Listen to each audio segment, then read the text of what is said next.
Speaking of old player that's potentially moving, and he's not that old, he potentially has a lot of football left in him. Cam Newton. In the comments section of an Instagram post by the Carolina Panthers, the Carolina Panthers say, we have given Cam Newton permission to seek a trade. Cam Newton directly under that responds in his style of speaking English, stop with the wordplay. I never asked for it. There is no dodge in this one. I love the Panthers to death and will always love you guys. Please do not try and play me or manipulate the narrative and act like I wanted this. You forced me into this. One love, says Cam Newton. Cam Newton now getting into Instagram comment beefs with the Carolina Panthers. Let's assume they're not going to end up together this year. He might be seeking a trade, but he's definitely not playing for the Panthers next year. He wants the world to know that although the PR campaign in these types of situations is normally dominated by the NFL team, saw it with Dallas, with Dak Prescott's deal. This is what we offered him. It was the wealthiest deal of all time. You see it in other places. We tried to do this.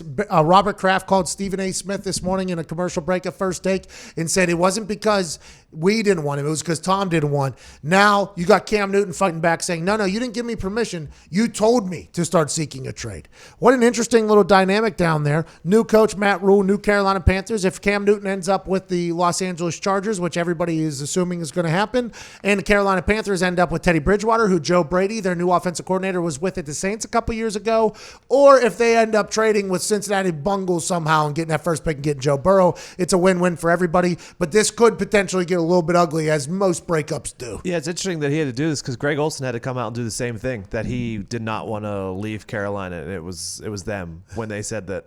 Hey, new organization, new front office probably, new coach, new owner. It's like, hey, thanks for all your time. It happens. It happens in a lot of places. It happens in colleges whenever there's a new coach or a new administration. It happens in the NFL when there's a new coach or administration. These are things that I was told that there was no loyalty to me because that particular group of people didn't draft me. I was told that. And I was like 24 years old, and I was like, oh, is that right? Well, there's no loyalty between us either. You can go fornicate yourself. And then I got franchise tag the next day. So gotcha. That's good news. You're not going anywhere. Well, I guess there is a little bit of loyalty here.